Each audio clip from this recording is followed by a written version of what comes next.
Saudara-saudari terkasih, setiap saat Tuhan menginginkan adanya pembaharuan cinta di antara umatnya dengan Dia. Setiap hari Tuhan menunggu kita untuk berbicara, berkomunikasi satu sama lain. Dan dalam perjumpaan itu selalu hendaknya ada semangat baru untuk mencintai di antara pihak Allah dan pihak manusia. Demikianlah Yosua dalam bacaan pertama tadi mengumpulkan seluruh umat Israel. Dan pada kesempatan itu mereka membaharui janji kesetiaan mereka kepada Allah. Memang dalam kitab Kidung Agung digambarkan bahwa hubungan antara umat Allah dengan Allah sendiri seperti sepasang kekasih. Allah lah mempelai laki-laki, kitalah manusia mempelai perempuan. Maka dalam pembaharuan kasih yang dibuat oleh Yosua itu, dia menampakkan kepada bangsanya Allah yang menyejarah, Allah yang historis, Allah yang hadir dalam kehidupan umatnya. Bukan Allah dalam hayalan-hayalan, dalam ilusi, dalam cerita-cerita bayangan, tapi Allah yang hidup dalam sejarah nenek moyang mereka, dalam diri Abraham, Ishak, Yakub, dalam diri Musa. Yosua mengangkat karya-karya agung, mujizat-mujizat Tuhan yang telah ditunjukkannya. Mereka adalah sesungguhnya bangsa yang lemah, tetapi karena kekuatan Tuhan mereka diberi tanah terjanji, diberi berkat rahmat. Digambarkan tadi ladang-ladang pohon anggur dan zaitun yang tidak mereka tanam, tapi mereka tuai, mereka makan. Itulah tanda dari cinta Allah kepada umatnya.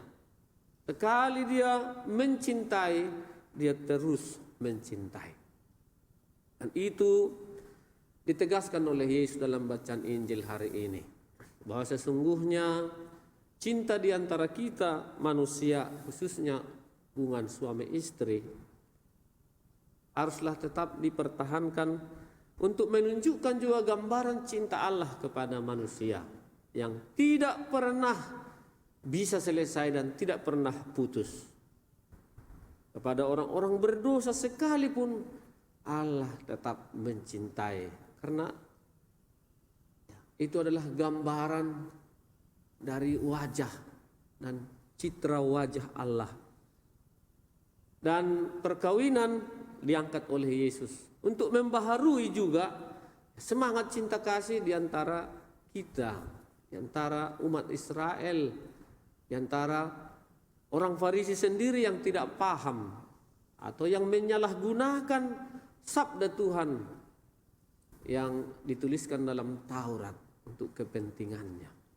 Ketika Allah mencipta manusia, Allah sudah memerintahkan, dicipta, diberkati, dan berkuasa. Dan ini bisa menjadi landasan mengapa harus ada satu pemberkatan perkawinan. Mengapa tidak begitu-begitu saja hidup bersama. Tapi dalam sabda Tuhan itu sudah termuat. Ketika manusia dicipta, dia diberkati, dan itu menunjukkan bahwa hidup perkawinan, hidup bersama adalah bagian dari rencana, bagian dari kehendak Tuhan bagi kita. Supaya apa? Supaya berkembang biak, meneruskan proses penciptaan yang sudah dimulai oleh Allah. Manusia menjadi teman, sahabat Allah untuk meneruskan, merawat, menjaga, memanfaatkan semua ciptaannya demi kemuliaan Tuhan dan kebahagiaan manusia. Dan berkuasa, menguasai dalam arti bukan untuk merusak, tapi untuk menata supaya menjadi lebih baik. Dan apa yang dikatakan oleh Yesus dalam Injil hari ini, sebab itu pria akan meninggalkan ayah dan ibunya dan bersatu dengan istrinya, sehingga keduanya menjadi satu daging. Menjadi satu daging adalah satu proses di mana kedua belah pihak memilih untuk hidup bersama atas dasar iman kepada Tuhan. Di dalamnya ada komitmen. Dengan ini mau dikatakan bahwa perkawinan bukanlah lembaga manusia saja, lembaga sosial saja. Tapi perkawinan itu adalah lembaga rohani. Dan karena itulah ya, Allah lah yang mempersatukan kedua mempelai itu.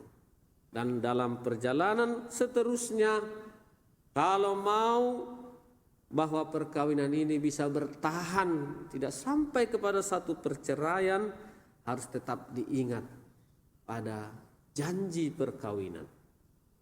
Untuk setia dalam suka dan duka, dalam untung dan malang, di waktu sehat dan sakit, dan tetap setia saling mencintai satu sama lain. Nah, saudara-saudari terkasih, untuk menciptakan satu keluarga yang tetap setia ya, dalam kait satu sama lain, ada beberapa kondisi yang harus dicapai dan diciptakan sesuai dengan arah pastoral ya, Keuskupan Agung Medan. Pertama-tama ya, keluarga juga harus memiliki semangat 3M. Kalau sekarang ini ada juga menjaga jarak, ya, mencuci tangan, lalu memakai masker. Jadi dalam keluarga juga ada 3M. Yang pertama, harus membangun keluarga yang sehat secara rohani. Karena itulah pondasi dari hidup berkeluarga. Kalau dalam hidup keluarga tidak ada suasana religius, suasana rohani, Tuhan tidak hadir, sabda Tuhan tidak pernah didengar, berdoa tidak ada.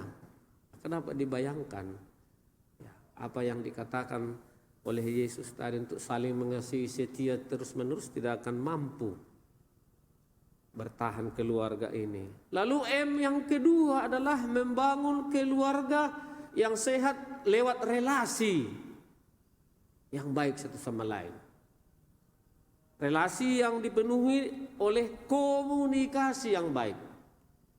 Dalam TPP Fokus Pastoral itu keluarga rukun dan keluarga yang memasyarakat. Yang di dalam keluarga sendiri mereka rukun, berbicara, berdiskusi, saling mendengar, tapi juga terpancar keluar kepada orang-orang di sekitar, tetangga, ya orang sekampung, teman-teman sekantor, teman kerja, atau juga orang-orang yang tidak dikenal. Itulah membangun suatu relasi yang sehat. Pertama tadi membangun relasi rohani yang sehat. Kedua, komunikasi yang sehat.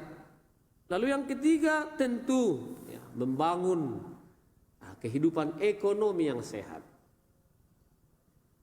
Apapun namanya, kalau ya, tidak juga tercukupi dengan baik kebutuhan sehari-hari, itulah yang disebut oleh fokus pastoral kita keluarga sejahtera. Tidak akan tercapai juga semangat saling mengasihi, sejahtera kalau tidak ada tercapai atau terwujud kebutuhan-kebutuhan baik itu secara rohani maupun secara jasmani. Maka dibutuhkan juga di sana strategi untuk mengatur kehidupan ekonomi yang di dalamnya dilandasi oleh semangat jujur, ya, semangat ekonomis, semangat efektivitas, solider, semangat berbagi, dan tetap di dalamnya ada kemauan untuk menjadikan pekerjaan sebagai sarana untuk menolong sesama dan pujian bagi Tuhan. Semoga saudara-saudari terkasih lewat sabda Tuhan hari ini, khususnya keluarga-keluarga Pasutri, semakin teguh dalam komitmennya Ingat akan perjanjian yang telah mereka ikrarkan bersama, setia seumur hidup sampai mati. Jadikanlah panggilan hidup berkeluarga ini sebagai sarana dan jalan keselamatan, dengan tetap saling mencintai seperti Kristus mencintai kita. Amin.